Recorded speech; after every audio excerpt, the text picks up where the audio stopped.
We have... Do you see what's going on here?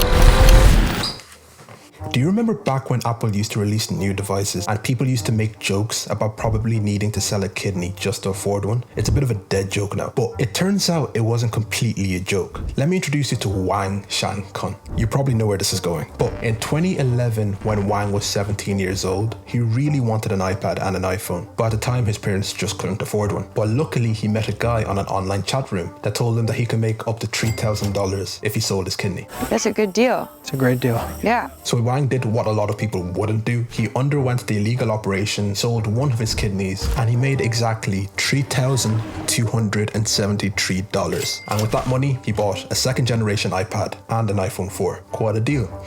When he was asked why he went through with it, he answered with, "Why do I need two kidneys? One is enough." He's a genius. But you see, within a few months, as expected, Wang developed an infection in the remaining kidney, mainly because the operation wasn't done properly, and he ended up becoming bedridden and needing constant dialysis. And he is still bedridden to this day because of a mistake he made in 2011. And you see, when I was reading the story, there were a few things that bothered me. First of all, it was that this guy is a complete idiot. Second of all, how did he get into this position? Because after reading the story, I found another story where a woman got her car broken into, and the robber took her bag and an Apple sticker, then later left the bag behind by the car and ran off with the Apple sticker. And for a while, I couldn't wrap my head around why these people were acting so strangely when it came to Apple products. But then I took a step back and started to realize that these two events was a tiny glimpse into a world that we were about to become very familiar with.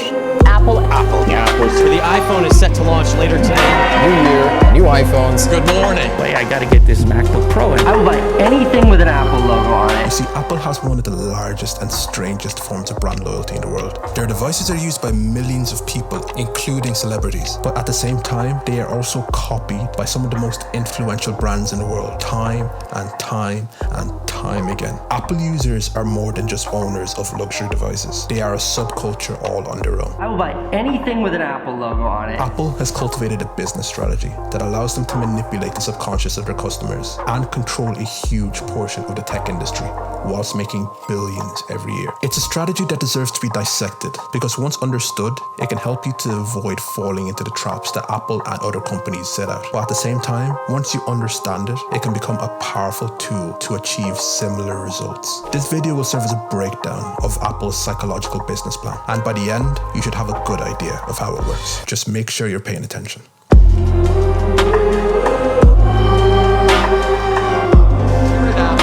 The customer is at the center of everything we do.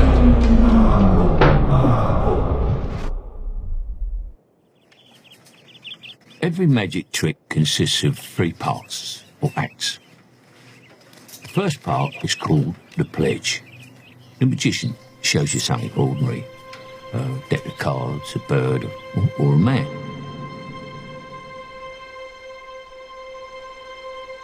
All right, let's talk about Steve. Today, Apple is going to reinvent the phone. I know these guys. The back of this thing looks better than the front of the other guys, by the way. So I'd like to order 4,000 lattes to go, please. Steve Jobs was a master at controlling what people remembered about his brand. The difference is we don't offer stripped-down, lousy products. We just can't ship junk. He was known to have a reality-distorting effect on people who listened to him. You know, you could help me out if you're on Wi-Fi, if you could just get off. He was so good at this that there was an inside joke in Apple that Steve Jobs himself would have been able to pull off Jonestown. He was really good at talking to people. He was a visionary that was able to see what people wanted, what they needed, and what they lacked. He was the real-life Willy Wonka, and people traveled far just to see him. Even Bill Gates himself used to say how he was so puzzled by the way Steve Jobs was able to build so much hype around quote-unquote candy-colored televisions. However, the relationship between Steve Jobs and Apple wasn't really the best. Like, all you have to do is go online and you'd find so many stories about Steve either being neurotic, chaotic, controlling, cheating people. He didn't really have the best track record. Well, I did try to talk to him once at a party and he was super rude to me. So we have 2 choices. Either I've got some more demos that are really great that I'd like to show you.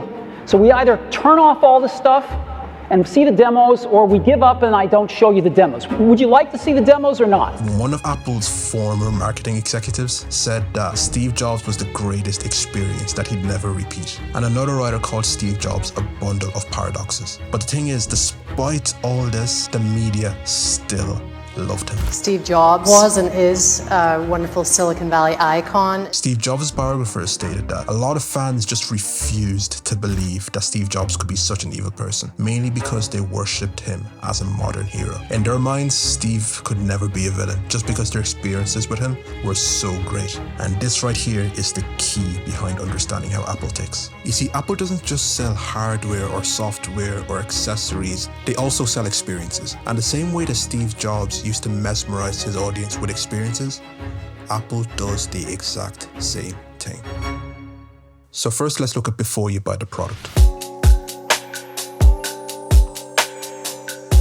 The main thing you need to remember here is the fact that our brains are generally pretty bad at making good decisions. No offense. As harsh as it may sound, our brains aren't perfect. We have so many biases and elements of subjectivity to the point where whenever we try and make a decision, our brains are already pointing in a specific direction, and it's very hard to make it turn away from that, which makes it harder for our brains to make an objective decision. For example, let's look at something called the availability heuristic, which is when your brain makes mental shortcuts when it's presented with a certain type of data. Imagine you're observing a successful individual and then they bring out an iPhone. What our brain sometimes does in this moment is that instead of associating the good traits of this person behind things such as hard work and perseverance and other positive traits, we start to associate the successful lifestyle with the device they use, even though it makes no sense for it to do so. And then we end up believing that if we buy this product, we end up inhabiting some or all of these positive traits, which makes no sense. But it happens so often. It's the main fuel behind the influencer market nowadays, with people just buying things outright because their favorite influencers use them.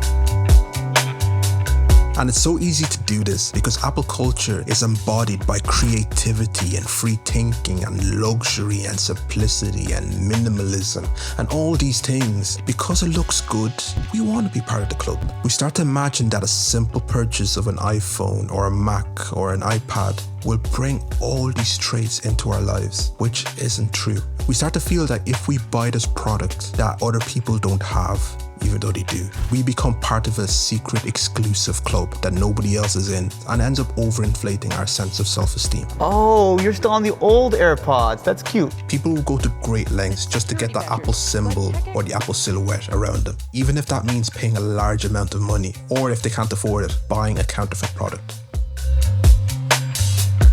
And this is the whole backbone of the search for luxury. You see, the thing is, luxury is an illusion, because as much as we chase for this heightened self-esteem and this feeling that we're better than other people who are not in this club, at the end of the day, we know the truth ourselves. We know that perhaps we shouldn't have made this purchase. We know that perhaps the money that we used on this thing could have been used better elsewhere. We know that the feeling of self-esteem and pride that we thought we were going to get from this purchase was just empty and fake. You see, the chase for luxury isn't a logical one. But if you're solely relying on logic to try and beat every single cognitive bias and heuristic that you may have, you'll always be fighting a losing battle. And unfortunately, on the other side of this battle is Apple. Then you buy the product and you start using the product.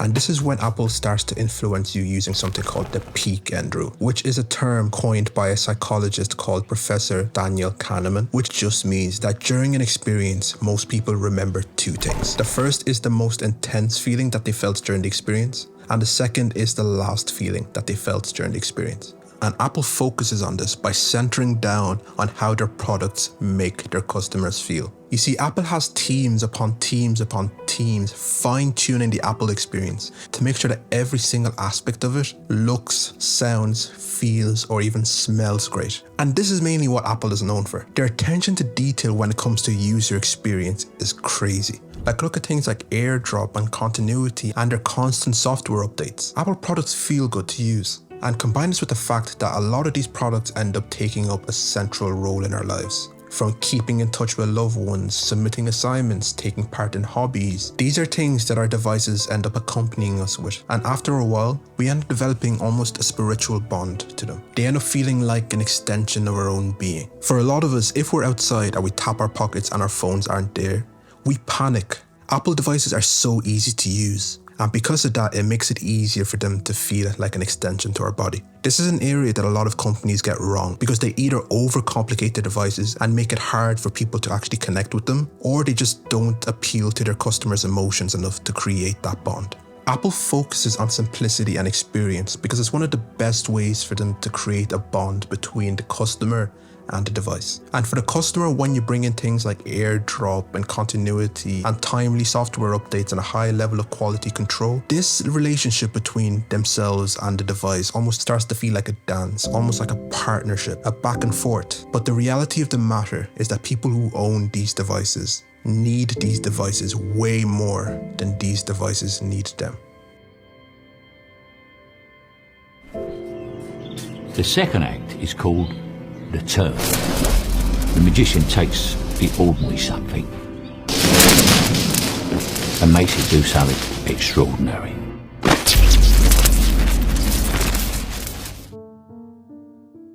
Studies show that one of the scariest things about being in an abusive relationship is how easy it is for a person's reality to come into question. As a result of gaslighting from the abuser, it's very easy to start to think that you might not be the one that knows enough, that you might be the one that's overreacting, and that you might be the one that's clueless on what's going on.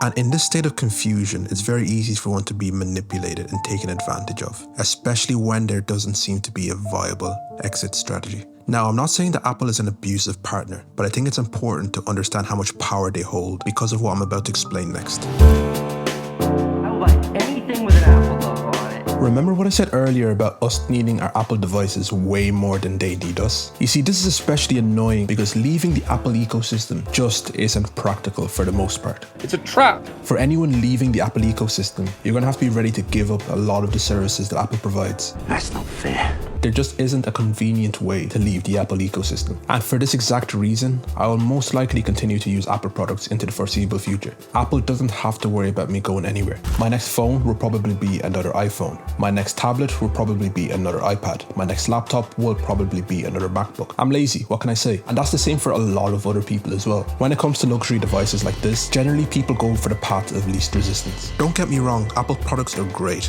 They're built well, they look great, they perform well for the most part, but so are so many other products. But it's just not practical to leave the Apple ecosystem right now. And this is the same case for millions of other Apple customers. But wait.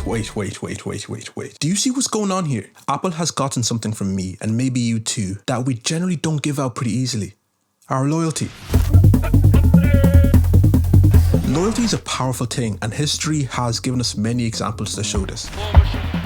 But unintentional loyalty is especially dangerous because it allows the person that controls this loyalty to get away with bad behavior over and over and over again. What are you going to do about it? A great example of this is the fact that Apple have been using the Lightning connector in their phones for well over a decade now. A connector that hasn't really improved at all since it launched with the iPhone 5. And also a connector that's way inferior to USB-C in almost every way.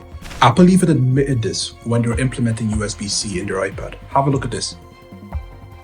Making it the fastest, most versatile port ever on an iPad or any other device. It's pretty clear now that Apple are still using this connector, mainly because it makes them a ton of money, even though their customers would benefit greatly if they put USB-C in all their phones. Now, if it really annoyed me, there are plenty of USB-C phones out there that I can use. But is it really worth leaving all of Apple's services just to get a phone with USB-C? No, not really. I can complain as much as I want about Lightning in this video, but at the end of the day, I can't do anything. Apple have got me. Unless you have a strong enough resolve to leave, you're going to continue to give Apple leeway on every single anti-consumer decision that they make. Because at the end of the day, we need these devices way more than these devices need us. Making something disappear isn't enough. You have to bring it back. That's why every magic trick has a third act. The hardest part. The part we call the prestige. In the world world of magic, the prestige is the moment where the magician brings back the thing that they made disappear. It's usually the most memorable part of a magic trick because it subverts your expectations and catches you by surprise. It ties the whole performance together. And because of this, magicians spend ages perfecting this one part. This one part can carve the whole performance into the audience's memory. But the thing is, Apple does the opposite of this, but they achieve a far more powerful effect. Apple will rarely, if ever, reveal the bunny in the hat. They rarely ever show what they made disappear. You see, Apple reveal as little as they can. Why? Because it inspires intrigue, it inspires curiosity, it inspires mystery, and most of all, it inspires frustration.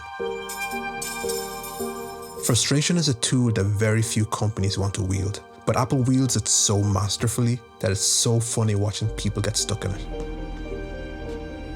An interesting aspect of the Apple sphere is the existence of channels and websites and groups that basically just sit and discuss and try and guess what Apple is thinking. So Apple is working on a touchscreen MacBook Pro.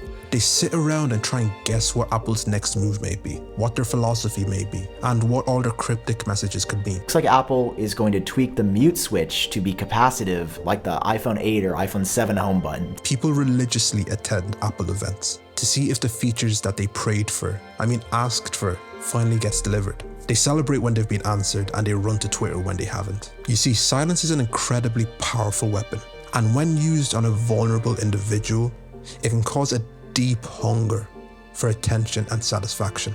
As a result of this, any move that Apple makes carries a tremendous amount of weight. The more desperate people get for an answer, the stronger Apple's hold becomes, and in turn, the stronger their decisions become. Apple consumers have become a community that's dependent on every single decision that Apple makes. It's a sad truth that's a huge contrast to the luxury and lifestyle that Apple consumers aim to achieve. This is a tale that's been told many times. A tale that recounts how an obsession and a chase for freedom and lifestyle ironically just makes one a prisoner of these exact goals. We often laugh at our ancestors when we learn about how they used to worship and perform weird rituals for their deities. We laugh at their ignorance and self-imposed hypnosis. We laugh at the hierarchy that existed and how these people used to answer the whims of beings that didn't even exist. However, I'd argue that what they had was a lot more comforting than what we have now. Back then, the beings that they answered to didn't exist. But nowadays, the people that provide us with our technological services are as real as the planet that we live on. And so, as we move towards a future that's further defined by Apple, the only thing we can do is sit and wonder what goes on in that circular haven of theirs. What will Apple's next move be? How will they surprise us? Are they going to do something great? Or will they disappoint us again? These questions will linger in our minds until we get an answer. If we get an answer.